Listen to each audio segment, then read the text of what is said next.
Ángel Valdés y Enrique Arosemena.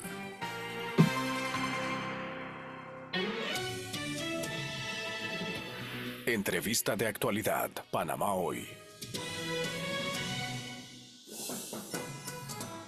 Tú eliges 2024.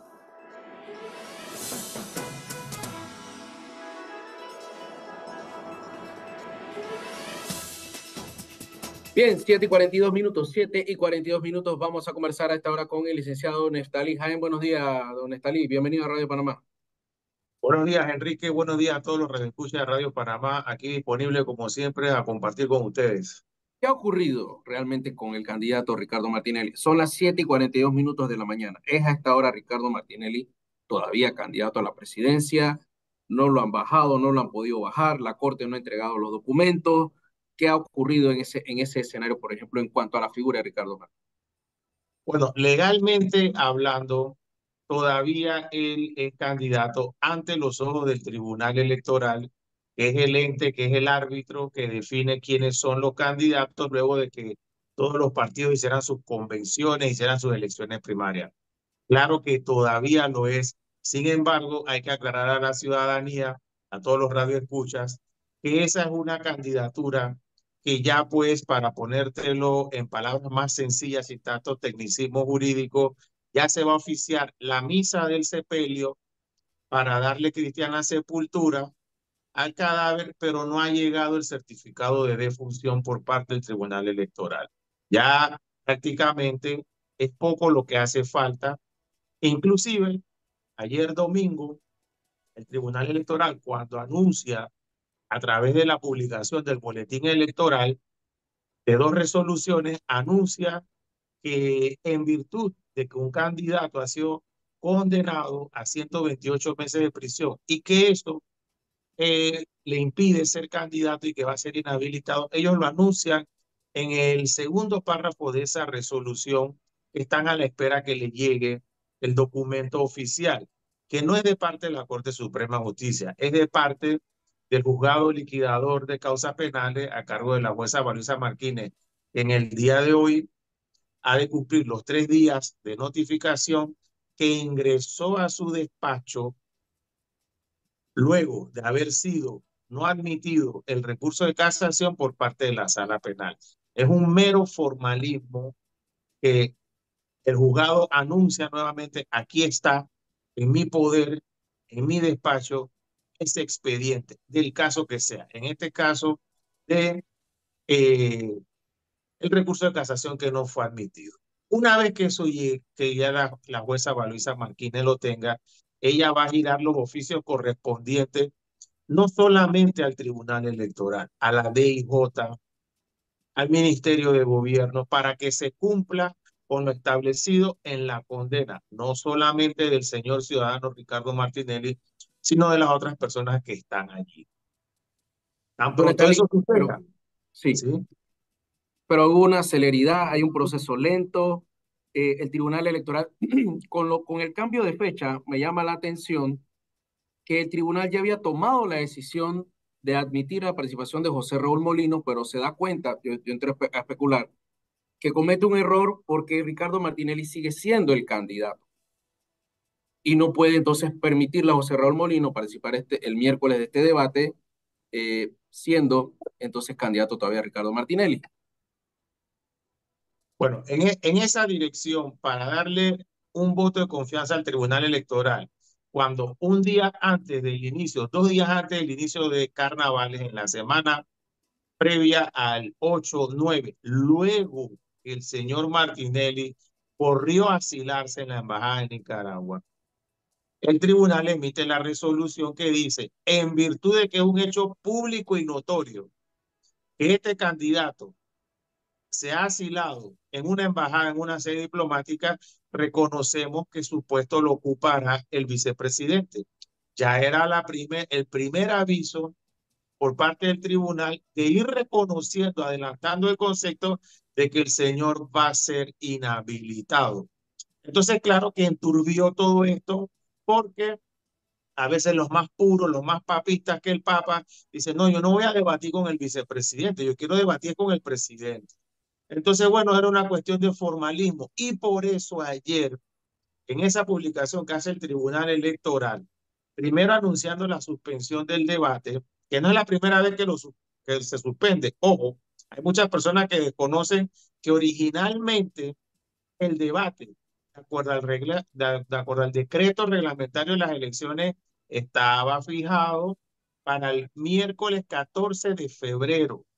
Luego se cambió la fecha porque decían que ese día del amor y la amistad no se podía debatir temas presidenciales del país, porque venía la gente engomada de los carnavales, los candidatos iban a llegar cansados de los carnavales, pero la fecha original en el decreto que se publicó en mayo del año pasado establecía que era el 14 de febrero. Se cambió para el 21.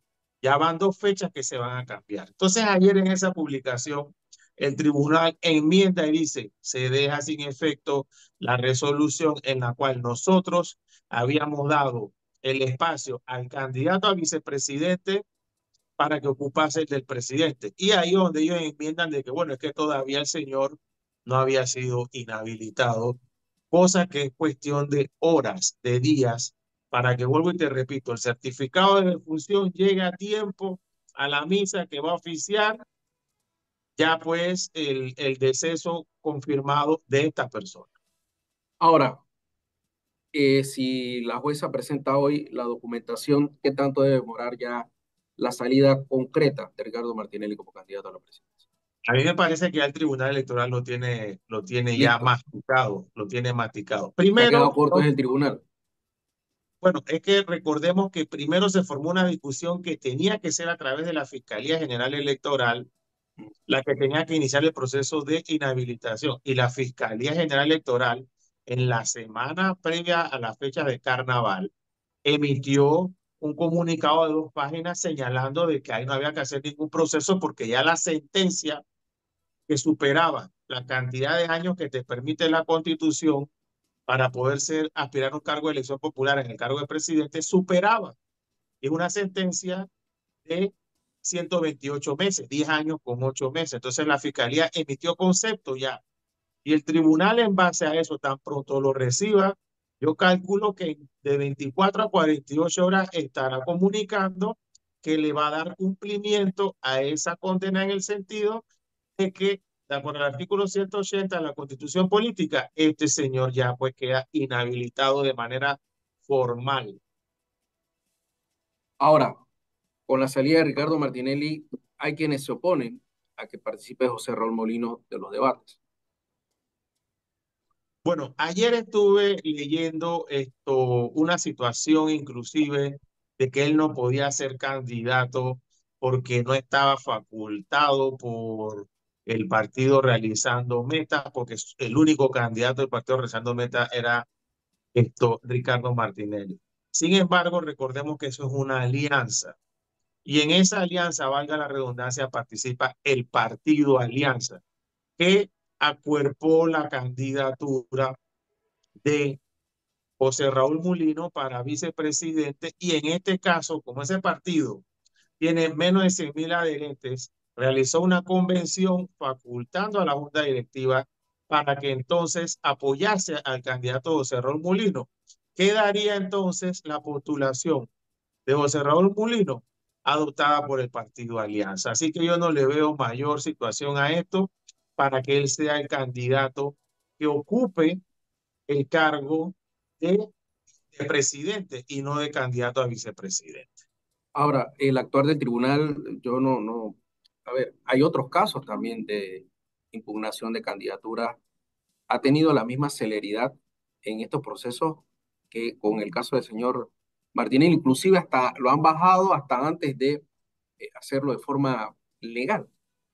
Hacerlo de manera formal. Mira, es importante que los radioescuchas y todos los seguidores de las redes sociales cuando vean esta entrevista conozcan que a través de la Fiscalía General Electoral hay ahora mismo tres procesos de solicitudes de inhabilitación para candidatos. Uno es el caso de la subsecretaria de la Asamblea Nacional, la señora Dana Castañeda, que supuestamente, de acuerdo al denunciante que pide la inhabilitación, para el cargo de diputada al cual ella está aspirando en La Pintada. Ella debió renunciar y supuestamente no lo hizo. Ese caso está en la Fiscalía General Electoral esperando pronunciamiento. Está el caso del periodista Betseray Richards, que hasta hace unas semanas laboraba en CERTV, el Sistema Estatal de Radio y Televisión, y él aspira al cargo de diputado por la libre postulación en el área de allá de Tocumen, Mañanitas, la 24 de diciembre. Y que supuestamente él también tenía que renunciar en el mes de noviembre porque ocupaba un cargo de jefatura al interno pues de CERTV. Esa es otra solicitud de inhabilitación. Y hay una más reciente de un candidato a representante, no recuerdo el corregimiento, es en alguna de las provincias del país, no es aquí en Panamá, ni en Panamá Oeste, ni en Colón, en donde supuestamente participó en un acto oficialista de entrega de obras y sus adversarios, sus contrincantes, dicen eso constituye causal de inhabilitación. Hay tres procesos, tres, que deben tener algún pronunciamiento por parte de la Fiscalía General Electoral y después el Tribunal Electoral para la inhabilitación, la posible inhabilitación de estas tres personas, Ana Castañeda, Bexeray Richards y el candidato a representante que te mencioné por el partido oficialista PRD.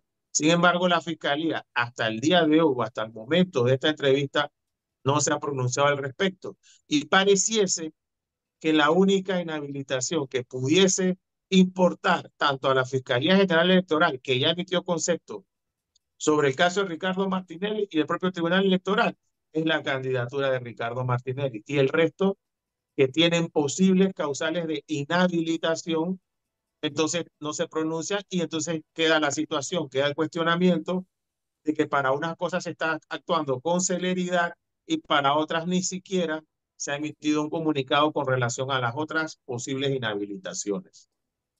Ahora, ¿cuál es la situación legal del señor Martinelli? Está en una embajada, no tiene salvoconducto, podrá salir del país, se puede hacer política dentro de la embajada.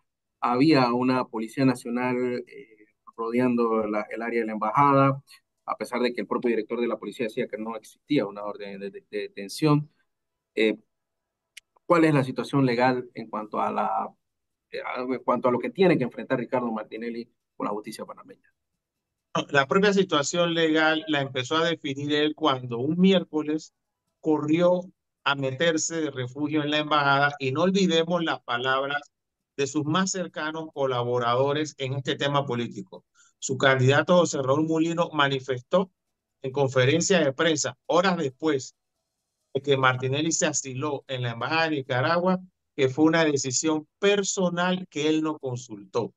Es decir, que Martinelli no le consultó a su candidato a vicepresidente.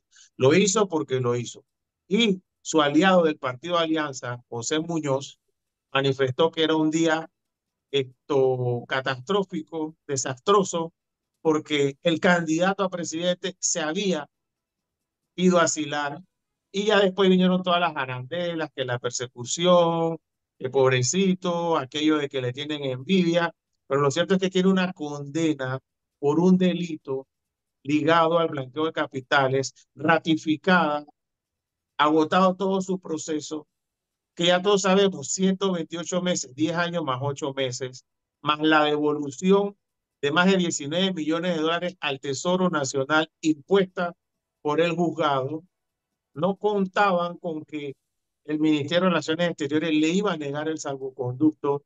Yo pensé que eso iba a ser automático, porque así también de esa manera ya la situación jurídica de él tendría que empezarse a definir hacia el futuro, estando fuera de Panamá, pero ahora apuesta a querer hacer estos shows que hemos estado viendo desde el miércoles 7, estos shows en la embajada, estas visitas que parece un museo y no una sede diplomática, en el sentido de que entran, salen.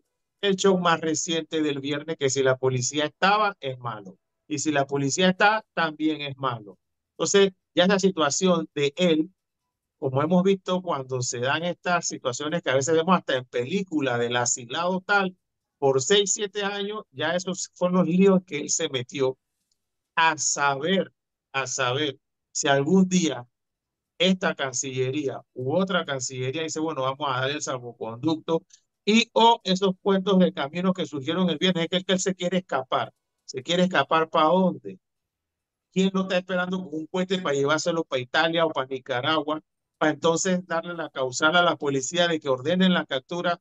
Porque al inicio de esta intervención te manifesté que no solamente la jueza Valoisa Martínez va a emitir un oficio dirigido al Tribunal Electoral en donde les comunica que los derechos civiles y políticos de este ciudadano están suspendidos en virtud de esta condena. Va a girar oficios a la DIJ, al Ministerio de Gobierno, la Dirección del Sistema Penal, esto, eh, Penitenciario. penitenciario, y también a la Policía Nacional para que conozca esta situación. Son varios oficios que se van a girar, ya sea hoy mismo o mañana más tarde. Bueno, oye, también dice que el señor Molino dijo, una vez si logra ganar las elecciones, ayudaría al Ricardo Martinelli con la condena. ¿Eso viable a futuro? Bueno, mira, hay que destacar que la constitución política vigente que tenemos, la cual ha cumplido, por decirte, en la era democrática, Guillermo Endara, Ernesto Pérez Valladares, Mireya Moscoso, Martín Torrijos, Juan Carlos Varela, el propio Ricardo Martinelli y este presidente Laurentino Cortizo. Ellos tienen la potestad de rebajar penas, de rebajar condenas. ¿Y qué sucede? Que la gente dice, ay, lo puede indultar. No, los indultos son por delitos políticos. Este es un caso de delito común. La condena de Ricardo Martínez es delito común. Pero les pongo como ejemplo recién que este viernes pasado salió publicado en la Gaceta Oficial esa facultad potestativa del presidente de la República de turno, en donde el presidente Laurentino Cortizo hizo unas rebajas de penas y a personas que ya estaban condenadas en diferentes centros penitenciarios a lo largo del país, con nombre y apellido, dice, le rebajo la pena. Y ni siquiera señalaba en el decreto, a Juan Pérez le rebajo 10 meses, a Julio Pérez le rebajo 15 años, a Julita Rodríguez le rebajo 20 meses. No, simple y sencillamente puso rebajo la pena y ordenan la inmediata libertad de las personas. Esto pasó el viernes, ahí está en la Gaceta Oficial, de los diferentes centros penitenciarios de Panamá, de La Joya, el Renacer, y esas personas ya obtuvieron su libertad porque la facultad constitucional del presidente de la República le otorga Eso. esa prerrogativa para que él rebaje pena. Si el día de mañana José Raúl Mulino gana la presidencia de la República y quiere rebajarle la condena a Ricardo Martinelli de 128 meses de prisión, está en la Constitución. Que algunos no podamos estar de acuerdo con esa situación porque la víctima, en este caso, que es el Estado panameño, sufrió un percance, fue la afectada y no se ha devuelto los millones de dólares, pero ahí está.